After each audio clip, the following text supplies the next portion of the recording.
Assalamualaikum warahmatullahi wabarakatuh. Perkenalkan, nama saya Kezia Syakifano dari 1133. Hari ini saya akan melakukan mengkonfigurasi mikrotik. Nah, pertama yang kita butuhkan yaitu mikrotik sendiri. Yang kedua yaitu adalah kabel LAN. Dan yang ketiga yaitu internet. Nah, pertama-tama kita colokkan dulu mikrotiknya dengan adapter listriknya. Nah, ketika sudah hidup lampunya di sini, nanti sudah hidup ya mikrotiknya. Yang kedua, kita colokkan internet ke yang pertama ini.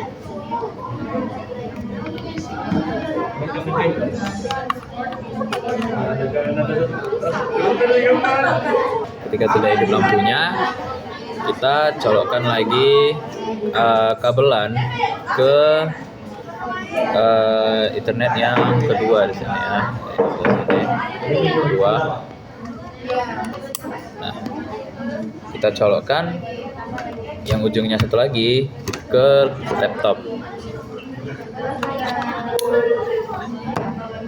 Ketika sudah, berarti lampunya sudah hidup ya. Jika ada yang mati, berarti itu goyang.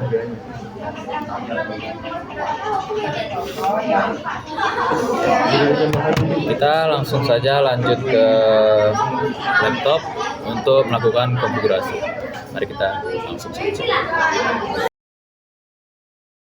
Oke, nah setelah kita mencolokkan kabel tadi ke dalam mikrotik, kita buka laptop dan buka Winbox.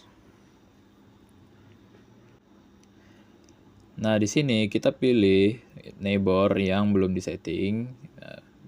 Kita pilih yang IP address-nya masih kosong dan kita pilih connect. Yang password ini kita klik X aja. Baru kita pilih ke sistem. Pilih sistem dan kita pilih identity. Kemudian masukkan namamu. Klik apply dan OK. Lalu kita pergi ke interface. Nah, di sini kita ganti nama ethernya atau kita tambahkan underscore internet. Apply dan OK. Lalu yang ether 2 kita tambahkan underscore LAN. Apply dan OK. Yang ether 3 itu bisa kita tambahkan underscore voucher. Enter. Habis itu ether 4 kita tambahkan underscore rumah. Enter. Nah, dari sana kita pergi ke IP. Nah, dari IP kita pilih DNS. Nah, ini server kita ketik 8.8.8.8. Nah, setelah itu kita klik yang tanda panah ke bawah. Kita ketik lagi 8.8.4.4. Apply dan OK. Lalu kita pilih IP lagi dan pilih DHCP client. Ini kita klik yang plus, yang ether 1 internet kita pilih, baru apply dan OK.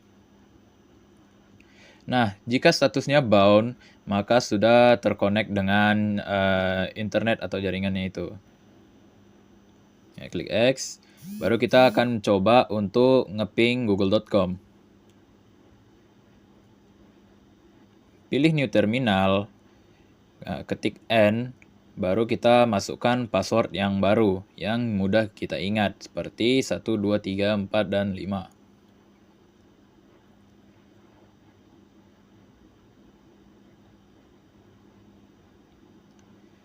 Nah, di sini kita ping google.com.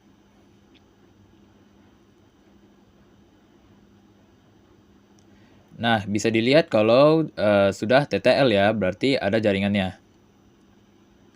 Setelah itu, kita pergi ke IP dan pilih firewall. Pilih yang NAT dan pilih plus.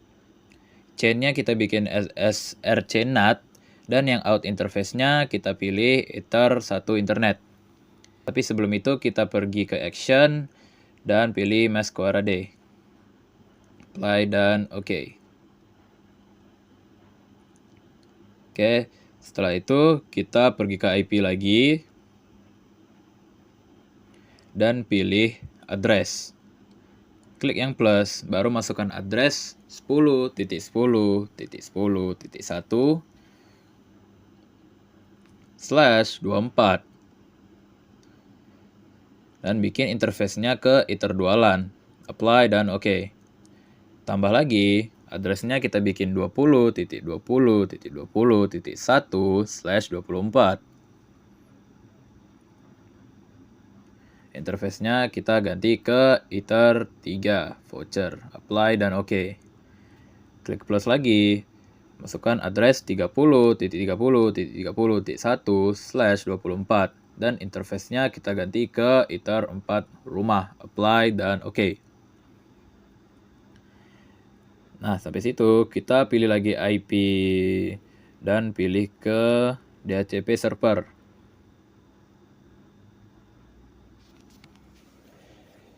Nah, di sini kita klik DHCP setup. Kita pilih yang iterdualan. Setelah kita memilih iterdualan, kita klik next hingga setupnya selesai. Nah, kemudian kita pilih DHCP setup lagi dan kita pilih yang iter 3. Next hingga setupnya selesai. Kita pilih lagi DHCP setup dan pilih iter yang 4. Klik next hingga settingannya selesai. Nah, setelah itu kita pilih ke sistem dan pilih user. Nah, di sini kita klik yang plus atau tambahkan user 1, kita ganti grupnya ke full saja. Apply dan oke. Setelah itu kita cek dan bisa dilihat kalau kita mempunyai internet akses. Nah, di sini kita untuk membuktikan kalau kita punya internet, kita pergi ke Google Chrome dan kita coba tes bisakah kita terhubung ke YouTube. Nah, bisa dilihat kalau kita bisa terhubung ke YouTube ya, berarti artinya kita sudah mempunyai internet akses. Nah, di sini kita pencet Windows R, ketik cmd, enter, baru kita IP config.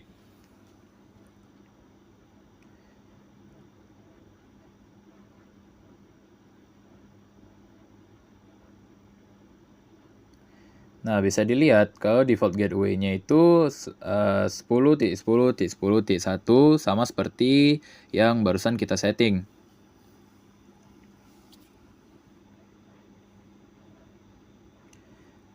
Nah, sekarang kita akan membuka kabel LAN yang tadi, kan kita pindahkan ke iter yang 3.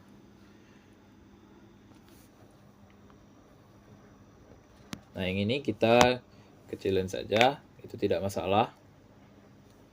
Setelah kita sudah pindahkan, kita coba IP config lagi. Dan setelah kita pencet IP config, bisa dilihat kalau kita mendapatkan default gateway 20.20.20.1 sama yang kita setting barusan.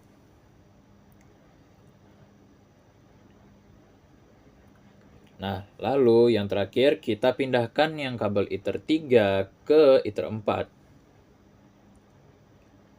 Setelah kita sambungkan, kita coba IP config lagi. Dan bisa dilihat kalau default gateway-nya 30.30.30.1 sama seperti yang kita setting tadi. Berarti tandanya kita sudah selesai mengkonfigurasi mikrotik dan artinya kita berhasil. Nah, berikutnya kita akan lanjut ke konfigurasi export import dan juga restore dan backup. Mari kita cekidot. Di sini kita akan coba untuk ekspor dan import dulu ya. Di sini kita akan memilih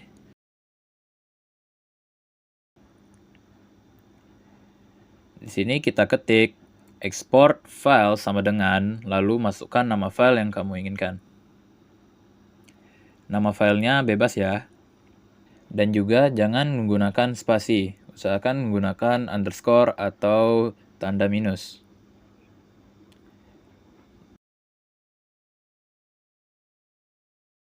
Nah, bisa untuk mengecek apakah file yang kita buat tadi ada, kita pilih files dan cari yang barusan kita bikin.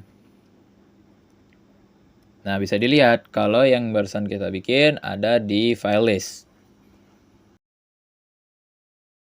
Nah, lalu coba kita pindahkan file yang kita bikin tadi ke dalam penyimpanan hard disk kita.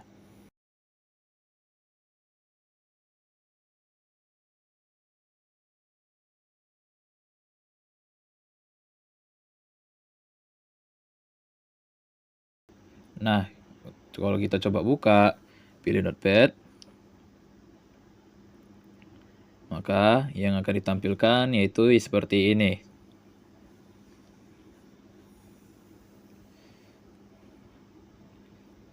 Oke, bisa kita tarik file yang tadi, lalu kita tarik ke tampilan Mikrotik.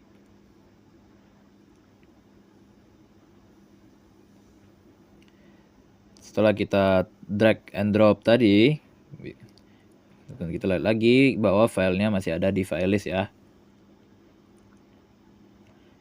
Nah, untuk mengimport, kita buka lagi terminal, ketik import file sama dengan.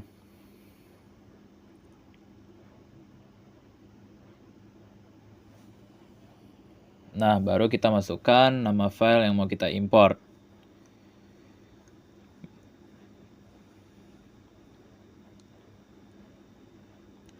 Nah, di sini failure karena saya kurang tahu juga hasil aslinya apa, tapi saya sudah menunjukkan cara mengimpor dan juga ekspor. Oke, nah sekarang kita lanjut ke backup dan restore. Pertama-tama kita klik file, pilih backup, kita kasih namanya bebas, kita ketik saja Mikrotik backup.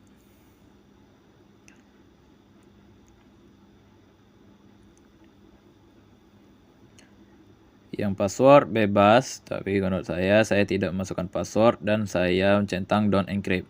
Lalu kita backup, lalu cari yang barusan kita bikin. Nah, bisa dilihat di situ ada backupnya ya.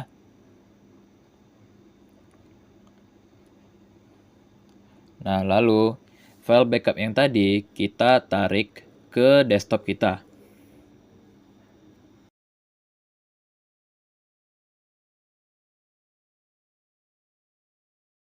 Nah, file backup tadi kita hapus dulu. Nah, kemudian kita pilih upload dan cari file backup yang barusan kita letak di desktop.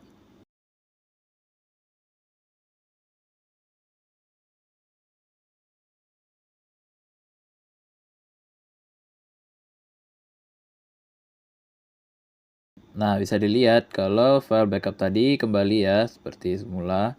Kita pilih restore, baru pilih restore lagi dan tekan yes. Nah, di tampilan ini kita tunggu hingga loadingnya selesai. Nah, bisa dilihat tampilannya sama seperti semula.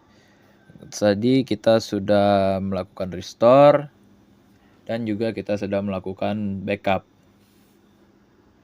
Jadi itu saja, tapi sebelum itu kita reset configuration dulu.